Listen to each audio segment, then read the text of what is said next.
Let's get your guitar legato licks together. Find out how.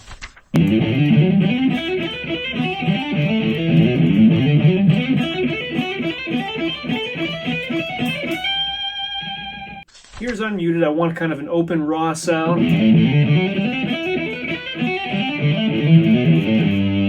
Now I want it to snap super tight. Imagine like an interlude with a keyboard. You're playing the same parts. You want it sounding tight.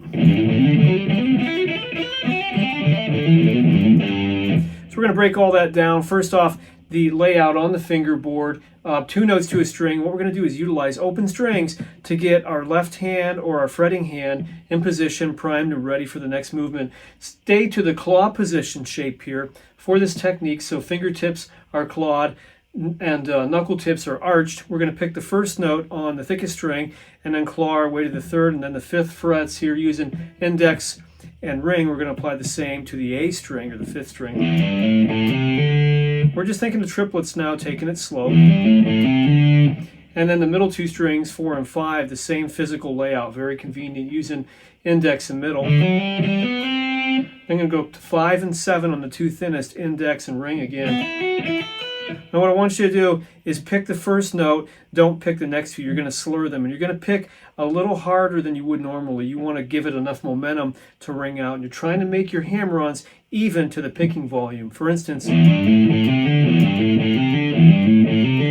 you're hearing triplets, 1 triplet, 2 triplet, 3 triplet, 4 triplet.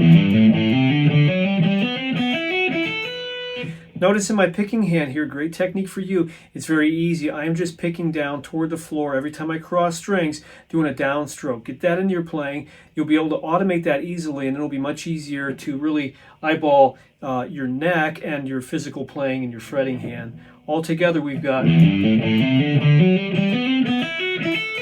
I'll be building up the speed a little bit later in the video. Stay tuned for that. So I've got all down towards the floor. We're going to reverse it, and then we'll go into some next steps. When I reverse it, what I mean is I'm going to go backwards here, but I'm going to shift up, and I'm going to do all upstrokes. Again, picking one direction, but just heading low to high from the floor toward me. Just pulling the pick towards me. 7 and 8, still doing hammer-ons, just this one approach here, so we're not integrating too many things at once. So 7 and 8 on the 2 thinnest strings. And a super easy layout for you. Frets 5 and 7 on the 4 thickest strings. Thinking of triplets again, 1 triplet, 2 triplet, etc. And I'm just sending down the root for practice sake. So that taught us crossing strings low to high, high to low, picking one direction. Now we've done our mutings. That's coming next here. I want to break that down for you. What I'm doing for my mutings that you heard at the beginning, I just put the back of my palm on my picking hand, just a little bit in front of that bridge, not laying it down too hard, just kind of light because I know I'm going to be doing some slurs in here. When I'm not picking every note, I've got to lighten up a little bit in front of the bridge on the palm mute technique. Again, triplets. On the thinnest string, I really ease up on that, barely in contact, grazing that thinnest string on the mutes.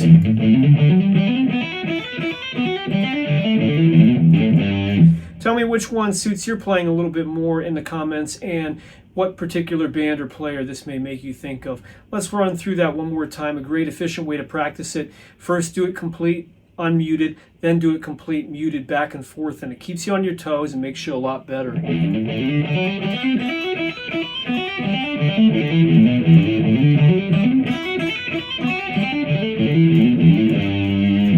So great thing to get into your playing. What we're going to do now in this next portion is we're going to learn to move up the neck, and we're going to change our picking direction so you'll be a better picker, and your legato skills are definitely going to get tight and right and the rest of this portion of the video. What I'm doing next is I'm moving up the scale line here in G, aka E minor. Kind of thinking of this from an E minor standpoint because it's a little bit more rock based, and so hitting the open string initially on the E kind of establishes a tonality of E minor. More on that as we go. Taking a look here at our move up the neck, it's picking 3 notes to a string. First note's picked, next 2 are slurred, following the same kind of pattern. Here's what we're going to do. Heading up this way.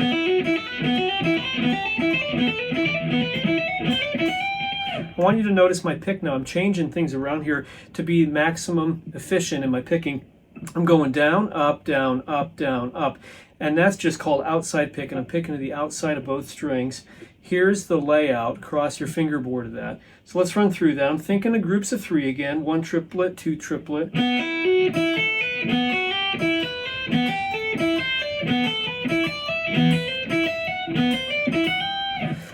Tip for you, maximum clarity, okay? As I'm picking toward the thinner string, the inside of my palm of my picking hand starts to graze that second string and cut out any noise so there's no string interference. Secondly, as my other finger touches down on the thinnest string, it lightly touches the second string, thus muting that out, and then you can't hear it, which will keep it more pristine, clean. Here we're leaving it open, so we're going to get a lot of open string sounds. Tell me again who that makes you think of in terms of playing. Makes me think a little bit of Maiden, some things Malmsteen does. Give me some of your favorites that use this type of thing. Nuno Betancourt. Tell me who you hear. Let's run through it again slow and steady all the way up to the final note there, the G at the 15th fret, thinnest string. Remember, picking outside, down, up, down, up.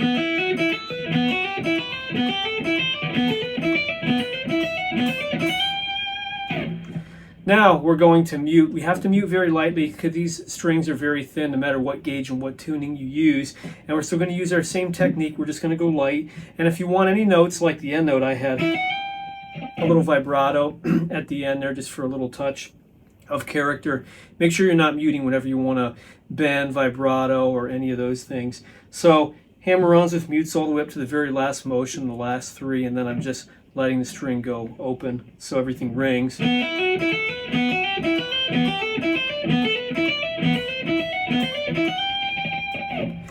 And finally, I want to take a look here at how you can gain speed off it and be accurate and not sound like the following. None of that choppiness. We did groups of 3, and as we get faster, groups of 3 give way to kind of a double time feel, which would be groups of 6. Here's how I think of it. Listen for the pick emphasis. Tell me if you hear it.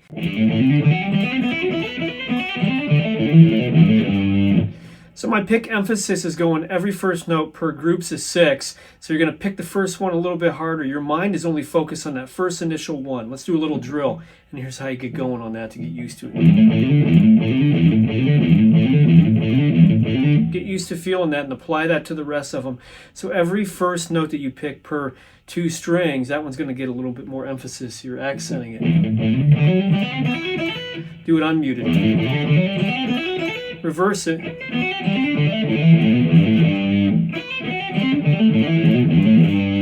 Now we're going to run the whole thing that way, emphasizing every first note in the groups of 6.